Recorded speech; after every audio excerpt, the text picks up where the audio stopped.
이것은 음식이 아니라 폭력이다. 10년 전 일본 도쿄 대학교 최연소 교수였던 제가 한국 국밥집에서 절규했던 말입니다. 한 숟가락에 눈물과 콧물이 동시에 터져 나왔어요. 응급실까지 실려갔죠. 그날 밤 일기에 썼습니다. 절대 다시는 한국 음식을 입에 대지 않겠다. 세계 3대 음식문화 전문가라고 불렸던 제가 한국 국밥 앞에서 완전히 무너진 거예요. 10년이 지나 복수를 다짐하며 다시 한국에 왔습니다. 일본 방송국의 의뢰로 한식의 허상을 과학적으로 폭로하는 다큐멘터리를 만들러 온 거죠. 하지만 그곳에서 제가 마주한 건 상상도 못했던 충격적인 진실이었어요. 새벽 4시 14시간 동안 끓인 특별한 국밥 한 그릇. 첫 숟가락을 떠먹는 순간 갑자기 눈물이 터져 나왔습니다. 이번에는 아픔이 아니라 감동 때문이었어요. 이건 맛이 아니라 기억이에요. 제 입에서 나온 말이었는데도 무슨 뜻인지 몰랐죠. 일본 최고 지성인이 한국 할머니 한 분 앞에서 무릎을 꿇게 된 놀라운 이야기. 편견이 사라지고 진실이 드러나는 감동의 실화를 지금 시작합니다. 저는 야마모토 유카입니다. 일본 도쿄 대학에서 아시아 음식문화학을 가르치고 있죠. 10년 전 28살이었던 저는 한국에 교환학생으로 와 있었습니다. 그때 저는 한국 음식에 대해 꽤 부정적인 생각을 가지고 있었어요. 어느 추운 겨울날이었습니다. 친구들이 저를 횡성의 작은 국밥집으로 데려갔죠. 한우 국밥이라는 음식을 먹어보자고 했어요. 첫 숟가락을 떠서 입에 넣는 순간 저는 깜짝 놀랐습니다. 엄청난 매운맛이 혀를 덮쳤어요. 눈물이 주르륵 흘러내렸습니다. 숨을 제대로 쉴 수가 없었어요. 친구들은 괜찮다며 웃었지만 저에게는 정말 고통스러웠죠. 그날 밤 기숙사로 돌아와 일기를 썼습니다. 이것은 음식이 아니라 폭력이다. 절대 다시는 먹지 않겠다고 다짐했어요. 한국 음식은 너무 자극적이고 거칠다고 생각했습니다. 일본 음식의 섬세함과는 정반대였어요. 우리 일본 요리는 재료 본연의 맛을 살리는 것이 중요하거든요. 하지만 한국 음식은 온갖 양념으로 덮어버리는 것 같았습니다. 이해할 수 없는 음식 문화였죠. 그 기억은 트라우마처럼 제 마음 깊숙이 남았습니다. 한국을 떠날 때까지 국밥집 근처는 가지도 않았어요. 일본으로 돌아간 후에도 한국 음식 이야기만 나오면 고개를 저었습니다. 하지만 10년이 지난 지금 38살이 된 저에게 새로운 기회가 왔습니다. 일본 방송국에서 한식 다큐멘터리 제작을 제안했어요. 아시아 음식문화 전문가로서 객관적인 시각으로 한식을 분석해달라는 요청이었습니다. 망설였지만 학자로서의 의무감에 수락했죠. 다시 한국 땅을 밟게 될 줄은 몰랐습니다. 그것도 그 끔찍했던 국밥 때문에 말이에요. 하지만 이번에는 다를 거라고 생각했습니다. 이제는 성숙한 학자니까요. 인천공항에 내리면서 10년 전 그날의 기억이 떠올랐습니다. 과연 이번에는 어떤 일이 벌어질까요? 저도 모르게 가슴이 두근거렸습니다. 횡성에 도착한 첫날이었습니다. 촬영팀과 함께 그 유명한 국밥집을 찾아갔어요. 10년 전 그 악몽의 장소였죠. 문을 열고 들어가는데 정말 떨렸습니다. 국밥집 사장인 장옥희 할머니가 저희를 맞았어요. 60대 중반쯤 되어 보이는 분이었습니다. 인자한 미소를 짓고 계셨지만 저는 긴장을 풀 수 없었어요. 다큐멘터리 촬영이라고 소개하자 반갑게 맞아주셨습니다. 저는 최대한 객관적으로 질문했습니다. 사장님, 소고기를 이렇게까지 매운 국에 넣는 이유를 설명할 수 있나요? 일본에서는 이해하기 어려운 조리법이거든요. 논리적이고 과학적인 답변을 기대했죠. 하지만 장옥희 사장님의 대답은 의외였습니다. 그냥 그런 말 말고 먹어봐.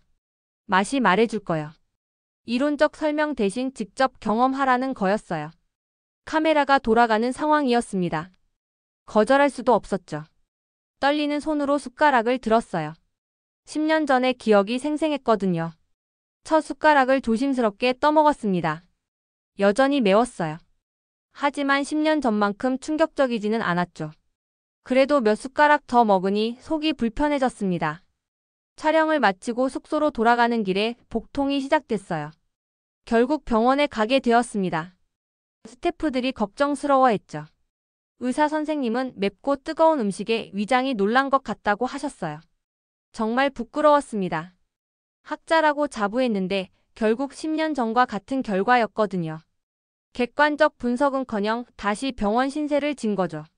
과연 이 다큐멘터리를 제대로 완성할 수 있을까 의문이 들었습니다. 하지만 포기할 수는 없었어요. 이미 시작한 일이니까요. 그리고 뭔가 10년 전과는 다른 느낌이 있었거든요. 장옥희 사장님의 따뜻한 미소가 계속 생각났습니다. 다음 날 아침이었습니다. 숙소 문 앞에 보온병이 하나 놓여 있었어요. 쪽지도 함께 있었습니다. 해장용 맑은 곰탕이니 조금씩 드시라고 적혀 있었죠. 장옥희 사장님이 직접 가져오신 거였습니다. 새벽에 일찍 끓여서 가져다 주신 거예요. 매운 국밥 때문에 아픈 일본인을 위해서 말이죠. 정말 놀라웠습니다. 맑은 곰탕을 한 숟가락 떠먹었어요. 전혀 맵지 않고 부드러웠습니다. 속이 편안해지는 느낌이었죠. 왜 이런 따뜻한 마음을 베풀어 주시는 걸까요? 그날 밤 혼자 생각해 봤습니다. 10년 전에도 이런 분들이 계셨을 텐데 저는 왜 몰랐을까요? 매운맛에만 집중해서 사람들의 마음은 보지 못했던 것 같았어요. 일본에서는 상상하기 어려운 일이었습니다. 낯선 외국인에게 이렇게 친절을 베푸는 일이요. 더욱이 병원까지 간 손님에게 직접 음식을 가져다 주다니요. 한국 사람들의 정이라는 게 이런 건가 싶었습니다. 사실 일본에서도 친절한 분들이 많아요. 하지만 이렇게 즉석에서 아무런 조건 없이 베푸는 친절은 처음 경험해 봤습니다. 예의와 격식을 중시하는 일본과는 다른 종류의 따뜻함이었어요. 돈을 받지도 않고 새벽에 직접 음식을 가져다 주시다니. 게다가 어제 자신의 음식 때문에 아픈 외국인을 위해서 말이에요. 이런 무조건적인 배려를 어떻게 설명해야 할까요? 제가 지금까지 한국에 대해 가지고 있던 편견들이 흔들리기 시작했습니다. 매운 음식, 거친 맛, 자극적인 양념. 이런 것들만 보고 있었는데 그 뒤에 숨어있는 사람들의 마음은 전혀 보지 못했던 거예요. 아침에 마신 그 맑은 곰탕이 제 마음도 맑게 해주는 것 같았습니다. 어쩌면 이번 다큐멘터리를 통해 저 자신도 변할 수 있을지 모르겠다는 생각이 들었어요. 이틀째 촬영이 시작됐습니다. 저는 국밥을 사회적 코드와 역사의 관점에서 분석하기 시작했어요. 일본 시청자들이 이해할 수 있도록 논리적으로 설명하려고 했죠. 한국의 국밥은 전쟁과 가난의 산물입니다. 제한된 재료로 최대한의 영양을 섭취하려는 생존의 지혜죠. 매운맛은 부족한 단백질을 보완하는 역할을 합니다. 과학적이고 합리적인 분석이라고 생각했어요.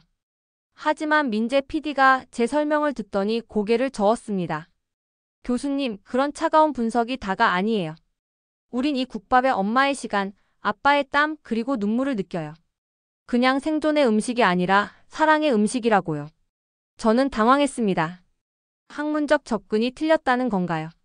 하지만 감정적 해석으로는 일본 시청자들에게 설득력이 없을 것 같았어요. 장옥희 사장님도 촬영 도중에 한마디 하셨어요. 그렇게 머리로만 살면 배는 누가 채워주나. 음식은 머리로 먹는 게 아니라 마음으로 먹는 거야. 그 말이 마음에 깊이 박혔습니다. 촬영이 끝나고 혼자 국밥집 앞 벤치에 앉았어요. 왜 자꾸 제 분석이 공허하게 느껴지는 걸까요? 분명히 논리적이고 과학적인 접근인데 말이에요. 나는 정말 음식을 이해하고 있는 걸까? 10년 동안 강의실에서 이론만 가르쳤던 것은 아닐까? 실제 음식에 담긴 사람들의 마음은 놓쳤던 건 아닐까? 자꾸 의문이 들었어요. 일본에서도 비슷한 음식들이 있었습니다. 어머니가 아플 때 끓여주시던 오카유. 할머니가 만들어주시던 미소시루. 그 음식들도 단순한 영양소의 조합이 아니었는데 말이에요. 왜 한국 음식만 차갑게 분석하려고 했을까요? 10년 전의 트라우마가 아직도 저를 지배하고 있는 건 아닐까요? 객관적 학자라고 생각했지만 사실은 편견에 사로잡혀 있었던 것 같았습니다. 그날 밤 잠을 제대로 이루지 못했어요. 민재 PD의 말이 계속 머릿속을 맴돌았죠. 엄마의 시간, 아빠의 땀, 그리고 눈물. 과연 저는 그런 것들을 느껴본 적이 있을까요? 다음 날 아침 장미 작가가 저를 찾아왔습니다. 한국 음식 전문 작가로 이번 다큐멘터리에 자문을 맡고 계신 분이에요. 교수님, 오늘 밤에 특별한 경험을 해보시겠어요? 비공식적으로 국밥집에 가보자고 제안했죠. 저는 망설였습니다.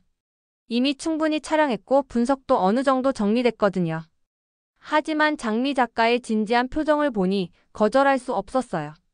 새벽 4시 아직 해가 뜨기 전이었어요. 국밥집 문을 열고 들어가니 장옥희 사장님이 계셨습니다. 이미 14시간째 육수를 끓이고 계셨어요. 특별한 한정판 국밥을 준비해 주신 거였죠. 이건 평소에 파는 국밥과는 달라. 14시간 동안 정성을 다해 우려낸 육수야. 한국의 진짜 맛을 느껴보라고. 사장님이 조심스럽게 국밥을 내어주셨습니다. 첫 숟가락을 떠서 입에 넣는 순간이었습니다. 완전히 다른 맛이었어요. 맵긴 했지만 그 안에 깊고 진한 무언가가 느껴졌죠. 단순한 매운맛이 아니라 복합적인 감칠맛이었어요. 두 번째, 세 번째 숟가락을 계속 떠먹었습니다. 이상하게도 계속 먹고 싶어졌어요. 매운맛에 익숙해진 게 아니라 그 맛의 깊이를 알게 된 거였죠. 그때 갑자기 눈물이 터져 나왔습니다. 제가 왜 우는지도 모르겠더라고요. 장미 작가와 장옥희 사장님이 놀라서 괜찮냐고 물어보셨어요. 이건 맛이 아니라 기억이에요. 입 밖으로 나온 말이었어요. 제가 한 말인데도 무슨 뜻인지 정확히 알 수 없었죠. 하지만 분명한 건 이 순간 무언가 변하고 있다는 거였어요. 10년 전의 기억과 지금의 순간이 연결되는 느낌이었습니다. 그때는 맛만 보려고 했는데 지금은 마음도 함께 열려 있었거든요. 같은 음식이지만 완전히 다른 경험이었어요. 장옥희 사장님이 조용히 말씀하셨습니다. 음식은 만드는 사람의 마음과 먹는 사람의 마음이 만나는 거야. 10년 전에는 마음이 닫혀 있었지만 지금은 열려 있구나. 그날 이후 촬영이 완전히 달라졌습니다. 저는 카메라 앞에서 새로운 이야기를 시작했어요. 국밥은 음식이 아니라 언어입니다. 한국 사람들이 서로의 마음을 전하는 특별한 언어라고요. 일본에서 온 동료 교수 료타가 제 변화된 모습을 보고 당황했습니다. 유카, 너 며칠 사이에 완전히 달라졌구나. 이런 감상적인 접근으로는 학술적 가치가 떨어져. 하지만 저는 확신이 있었어요. 료타, 당신이 아직 한국 국밥을 진짜로 만나지 못해서 그래요. 음식을 분석의 대상이 아니라 소통의 매체로 봐야 해요. 료타는 여전히 회의적이었습니다. 그래서 저는 그를 장옥희 사장님께 데려갔어요. 카메라를 돌리면서 료타에게도 14시간 국밥을 먹어보라고 했죠. 처음에 료타는 비웃는 표정이었습니다. 아무리 오래 끓여도 매운 건 매운 거 아니야. 하지만 한 숟가락 떠서 입에 넣더니 표정이 변했어요. 두 번째, 세 번째 숟가락을 계속 먹었습니다. 료타의 얼굴에서 비웃음이 사라졌어요. 그리고 조용히 중얼거렸죠. 이거 일본에서는 이런 맛 없는데요. 장옥희 사장님이 웃으시며 말씀하셨습니다. 그래, 이게 한국이야. 단순히 재료만 좋다고 되는 게 아니라 마음을 담아야 해. 14시간 동안 정성을 다해야 나오는 맛이지. 료타가 더 이상 반박하지 않았어요. 계속 국밥을 먹으면서 생각에 잠겼죠. 저는 그 모습을 보며 10년 전에 제 자신을 떠올렸습니다. 촬영이 끝나고 료타가 저에게 말했습니다. 유카, 미안해. 내가 너무 성급하게 판단했나 봐. 이 맛은 정말 특별하네. 일본에서도 이런 정성을 다하는 곳이 있을까? 민재 PD가 다가와서 말했어요. 교수님, 이제야 진짜 한국 국밥 이야기를 하시는군요. 처음 며칠과는 완전히 다른 내레이션이에요. 저는 그제야 깨달았습니다. 한국의 국밥 문화가 일본과 다른 이유를요. 일본은 완벽함을 추구하지만 한국은 정성을 추구하는 거였어요. 기술적 완성도보다는 마음의 온도가 더 중요한 거죠. 드디어 다큐멘터리 촬영이 마무리됐습니다. 서울 한식진흥원에서 시사회를 열기로 했어요. 한국 음식 전문가들과 언론인들이 모인 자리였죠. 제가 직접 내레이션을 했던 부분이 나왔을 때였어요. 한국 국밥은 뜨거운 그릇 안에 사람이 들어있는 음식입니다. 제 마음이 그렇습니다. 10년 전에는 몰랐던 이야기를 털어놓았죠. 처음에는 매운맛에만 집중해서 진짜 맛을 놓쳤다고 고백했어요. 하지만 마음을 열고 다시 맛보니 완전히 다른 경험이었다고요. 국밥은 단순한 음식이 아니라 사람과 사람을 연결하는 다리였어요. 관객들의 눈에 눈물이 맺히기 시작했습니다. 특히 나이 드신 분들이 많이 우셨어요. 아마 본인들의 어머니나 할머니가 끓여주신 국밥을 떠올리셨을 거예요. 상영이 끝나고 한 관객이 질문했습니다. 교수님은 이제 한국 음식을 어떻게 생각하시나요? 저는 잠시 생각한 후 대답했어요. 한국 음식은 기술이 아니라 철학이라고 생각해요. 완벽한 맛을 만들려고 하는 게 아니라 마음을 전달하려고 하는 거죠. 그래서 같은 재료로도 만드는 사람에 따라 맛이 달라지는 거고요. 이것이 한국 음식 문화의 가장 큰 특징이라고 생각합니다. 또 다른 관객이 물어봤습니다. 그럼 앞으로도 한국 음식을 연구하실 건가요? 저는 웃으며 대답했어요. 연구가 아니라 경험하고 싶어요. 학자로서 분석하는 것도 중요하지만 사람으로서 느끼는 것이 더 중요하다는 걸 깨달았거든요. 앞으로는 한국과 일본의 음식 문화를 잇는 다리 역할을 하고 싶어요. 시사회가 끝나고 여러 전문가들이 다가와서 인사했어요. 정말 감동적인 다큐멘터리였다고 칭찬해 주셨죠. 특히 한 할머니가 저에게 말씀하셨어요. 우리 음식을 이렇게 이해해 주셔서 고마워요. 그 순간 저는 정말 뿌듯했습니다. 10년 전의 편견을 완전히 벗어던질 수 있었거든요. 이제는 한국 국밥이 두렵지 않았어요. 오히려 그리운 맛이 되었죠. 한국에서의 마지막 날이 왔습니다. 출국 전에 꼭 하고 싶은 일이 있었어요. 장옥희 사장님께 인사드리고 마지막 국밥을 먹는 것이었죠. 혼자서 국밥집을 찾아갔습니다. 사장님은 제가 오는 걸 알고 계셨는지 웃으며 맞아주셨어요. 오늘이 마지막이지. 아쉽긴 하지만 좋은 추억 만들어서 가라고. 정말 따뜻한 분이셨어요. 말없이 국밥을 내어주셨습니다. 이번에는 특별한 14시간 국밥이 아니라 평범한 국밥이었어요. 하지만 저에게는 전혀 평범하지 않았죠. 10년 만에 진짜로 맛볼 수 있게 된 국밥이었거든요. 숟가락을 들고 첫 한 숟가락을 떠먹었습니다. 이제는 매운맛이 전혀 부담스럽지 않았어요. 오히려 그 뜨거운 온도가 마음까지 따뜻하게 해주는 것 같았죠. 두 번째, 세 번째 숟가락을 천천히 음미했습니다. 이 맛을 일본에 돌아가서도 기억할 수 있을까요? 아니, 기억하는 게 아니라 그리워하게 될 것 같았어요. 장옥희 사장님이 조용히 앉아서 저를 바라보셨습니다. 처음 왔을 때와는 완전히 다른 모습이지. 그때는 음식을 경계했는데 지금은 음식과 친구가 됐구나. 마지막 한 숟가락을 떠먹으면서 저는 웃었습니다. 그리고 한국말로 말했어요. 아, 이게 한국의 국밥이지. 사장님이 깜짝 놀라시며 박수를 쳐주셨죠. 일어나서 인사드릴 때 사장님이 작은 통을 주셨어요. 국밥 육수 우린 양념이었어요. 일본에 가서도 가끔 생각날 때 끓여 먹으라고. 정말 고마웠습니다. 공항으로 가는 길에 창밖을 바라봤습니다. 10년 전에는 빨리 떠나고 싶었던 한국이었는데 지금은 아쉬웠어요. 더 많은 음식을 맛보고 더 많은 사람들을 만나고 싶었죠. 비행기 안에서 마지막으로 일기를 썼습니다. 10년 전에는 절대 다시 먹지 않겠다고 썼던 그 일기장이에요. 이번에는 이렇게 썼습니다. 편견은 사라지고 국밥이 남았습니다. 도쿄에 도착해서 집에 돌아온 후 첫 번째로 한 일이 있어요. 장옥희 사장님이 주신 양념으로 국밥을 끓여 먹은 거였죠. 완전히 같은 맛은 아니었지만 그 마음만큼은 고스란히 전해졌어요. 지금도 가끔 그 양념으로 국밥을 끓여 먹어요. 그럴 때마다 장옥희 사장님과 횡성 국밥집이 떠올라요. 그리고 한국 사람들의 따뜻한 마음도 함께 기억나죠. 음식이 정말 사람과 사람을 연결하는 다리라는 걸 새삼 느껴요. 이제 저는 일본에서 한국 음식을 소개할 때 다르게 이야기해요. 단순히 맵고 자극적인 음식이 아니라 마음을 담은 음식이라고 말이죠. 학생들도 제 변화를 느끼고 한국 음식에 관심을 보이기 시작했어요. 료타도 일본으로 돌아간 후 완전히 달라졌습니다. 한국 음식에 대한 편견을 버리고 오히려 한국 요리 클래스에 등록했다고 하더라고요. 정성을 배우고 싶다는 게 이유였어요. 제 다큐멘터리는 일본에서 큰 반향을 일으켰습니다. 특히 50대 이상 시청자들이 많은 관심을 보였어요. 한국 음식에 대한 인식이 바뀌기 시작한 거죠. 단순한 자극적 음식이 아니라 정성과 사랑이 담긴 문화라는 걸 알게 된 거예요. 몇 달 후 저는 다시 한국을 방문했습니다. 이번에는 개인적인 여행이었어요. 장옥희 사장님을 뵙고 싶었거든요. 사장님은 제가 오신 걸 정말 반가워하셨어요. 유카야, 많이 달라졌구나. 이제 진짜 한국 사람 같아. 사장님의 말씀에 저는 웃었습니다. 정말 그런 것 같았어요. 마음으로 음식을 받아들이니까 한국이 편해진 거죠.